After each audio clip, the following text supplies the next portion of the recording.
What is going on, guys? Rewinds here, and in this video I'm going to be bringing you guys some major spoilers for Boruto 2 Blue Vortex Manga chapter number 15. It is that time of the month again. We have a decent amount of spoilers out right now. I wouldn't say we have every single thing out, but I think we have the main big points of some things that are going to be happening in this chapter. So we're going to discuss that, and then perhaps maybe later in the day or perhaps the next day or something like that, I'll have a full spoiler summary kind of video out once more info comes out. So stay tuned for that. But first things first, shout out to Hal over here for posting all this information that I'm going to show you guys in this video. So let's run through it. So we are actually, before I start moving, we are going to have a blend of stuff. We're going to have some bullet point info of what's going on in the chapter, and then I'm going to show you guys a couple of the panels that have leaked so far as well. So let's start it off. So going up here, this was the sneak peek, by the way. I posted a video on this yesterday. It's just Boruto and Kawaki talking, and it's pretty much Boruto telling Kawaki that he's got to get stronger. So we got that going on in the chapter as well. But this is where the new info starts, and pretty much we know that the color page is the new Shinju, Ryu, who is based off of Shinki. So it seems like he's going to be highlighting the cover page for chapter 15. I think it's a cool idea. I mean, he's got a cool design and everything, so I'm not against it for sure. I think the cover page is one of the images we have revealed, so I can show you guys once we get there. Ryu uses iron sand plus Code is back. Ryu can use his iron sand from his claw mark cloth, and he ends up seeing Code spying on them and then pulls him out from the cube of the Shinju dimension. So Code thought he was slick, but Ryu, the new Shinju, is the one who notices Code is up to the spying business and actually pulls him out from the cube of the Shinju dimension. So Code is now pretty much exposed in front of them. And it's kind of funny that Code did come back this chapter, because I just recently had made a video a couple days ago talking about Code's return. So although I didn't think that this was exactly what would be going on, I am kind of glad that they did bring him back, because I was wondering where he was the last couple chapters. I guess they did not want to have him involved, but right now he's back and he's in trouble. So the next thing is, most of the talk between the Shinju and Code is pretty much Jura and Code. And what happens is Code ends up escaping alive thanks to his claw marks. And another thing that is revealed is that Ryu's main target is Gaara. That I feel like would have been kind of an obvious guess, because a lot of the other characters too, it's usually the person they're closest with. So makes sense that Shinki would want to go for his father, right? Especially with a lot of the interactions we've seen. Because if you compare some of the other stuff, you got Hidari wanting to go for Sarada, which is Sasuke's daughter. You got Matsuri wanting to go for Konohamaru, which is a really close person to Moegi. We got Jura just doing what he's got to do, I guess. And then we got the Bug Shinju going for Ida. And that makes sense with Bug's obsession with her. So a lot of them seem to have a reasonable target, at least story-wise, when you put it together what the original character was to them. So that makes sense. As for the Shinju thing going on right now between Code and Jura, I just know Code is in trouble, and this is what's going on here. So there's talk between Code and the Shinju. Code goes to the White Karma and tries to attack Jura through his claw mark cloth, but he got it cut off by Jura's Rinnegan laser.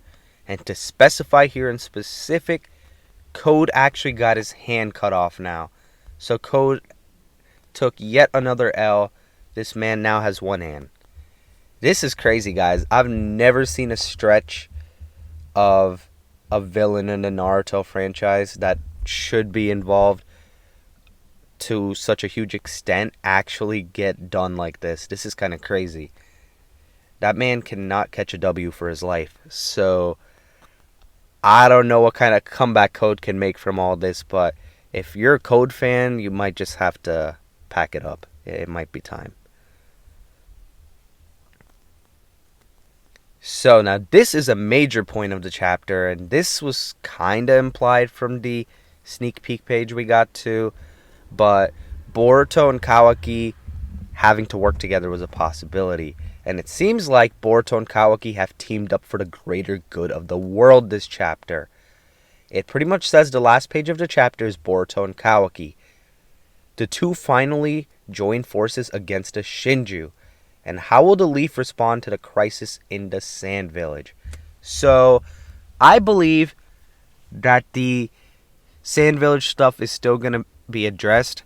I thought that we were going to start up a rescue mission arc kind of thing for the sand in this chapter, but I'm not mad that they haven't gotten there yet, but I feel like next month we're going to get that. So I feel like they're pacing stuff how they gotta, because it seems like we got a good bit of stuff this chapter regardless.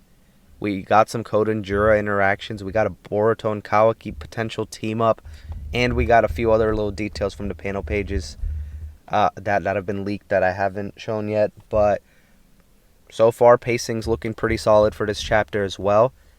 And overall, I'm excited to see where they head next month too with this, especially now that these two have teamed up.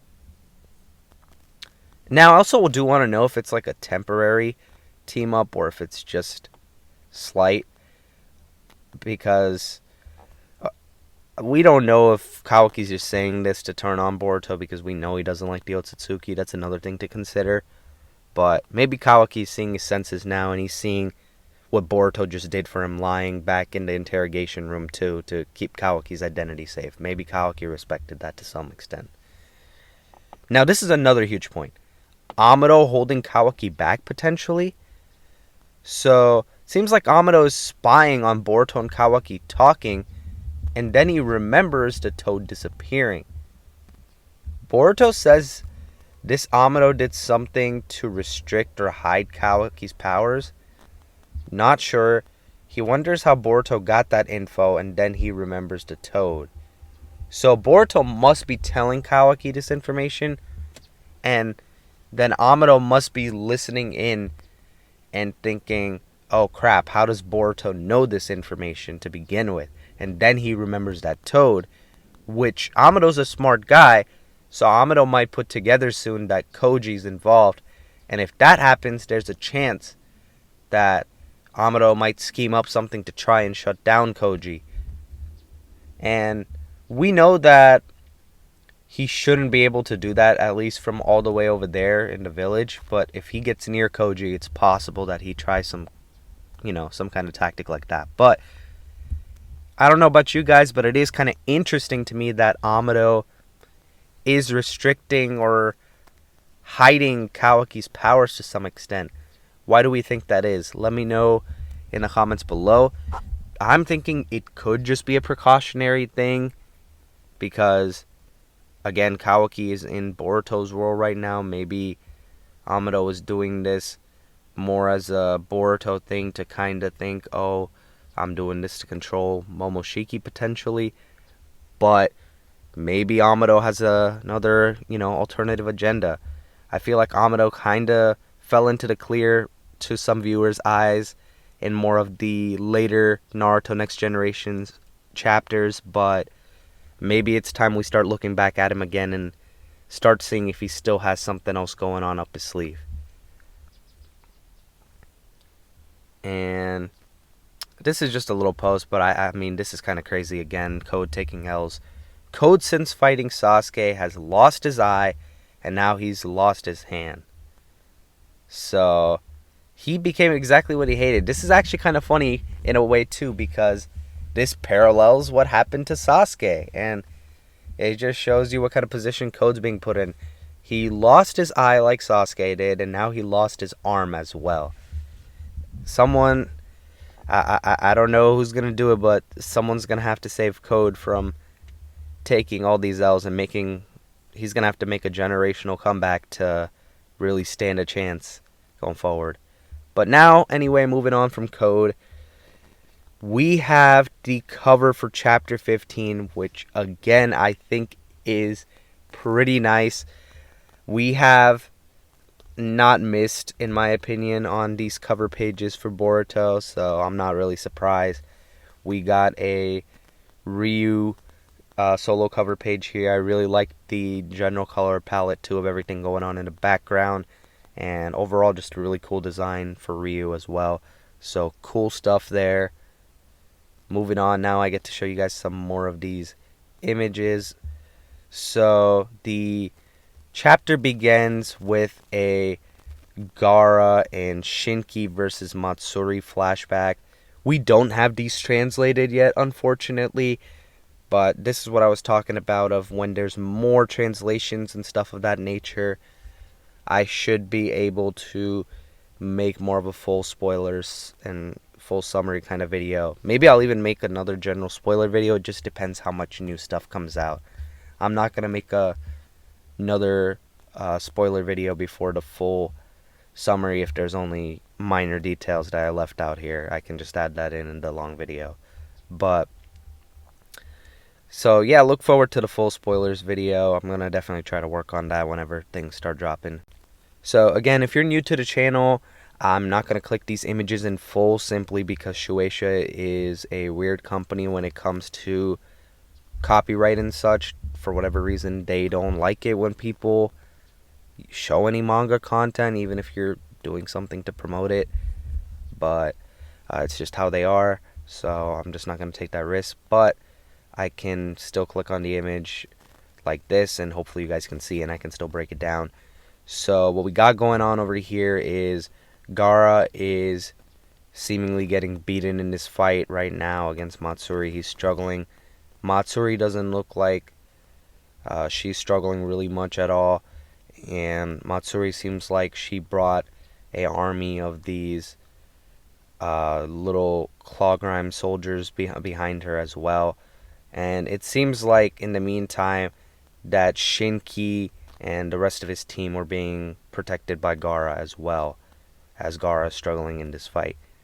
So what I think happens is we go right here to these other pages, and Shinki actually ends up saving Gaara with his iron sand, but as a result he ends up getting bit by a claw-grime himself. So maybe there's a chance what happened is Gaara was actually the prime target for becoming a Shinju, but Shinki's sacrifice instead led to Shinki being captured and becoming a Shinju instead. So we have some of that going on. We have the general. I feel like this is going to be maybe a 10-page flashback kind of thing. And I'm glad they're doing this. This is something I wanted to. I feel like they couldn't do this just off screen. I feel that it was necessary to show this whole little interaction happen.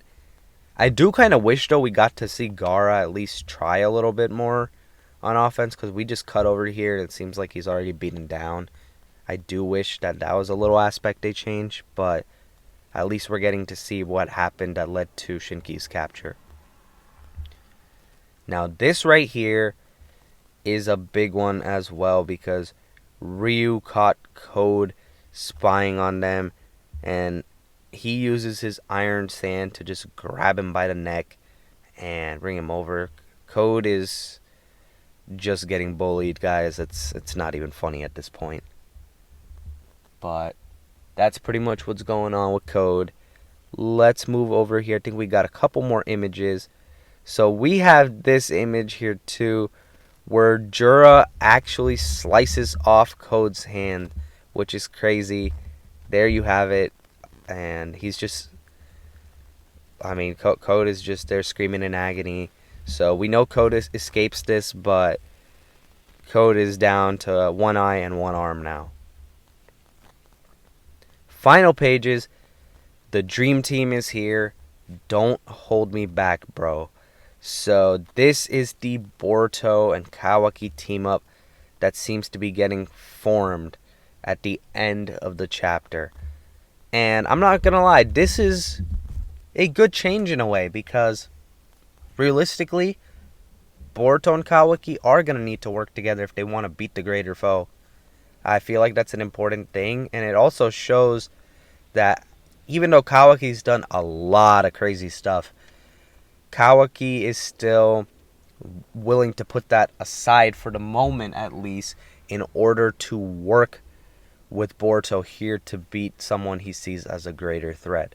Kawaki realizes, he's not a match right now for Boruto's level, and he's not on that Shinju level either.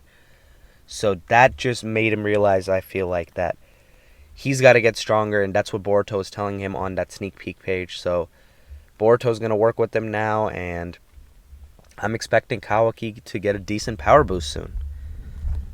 And let's see, I think we have that's pretty much mostly it. So pretty much this is just the page pretty much put together, half and half. We got Kawaki and Boruto pretty much from this final pages section up here in this image.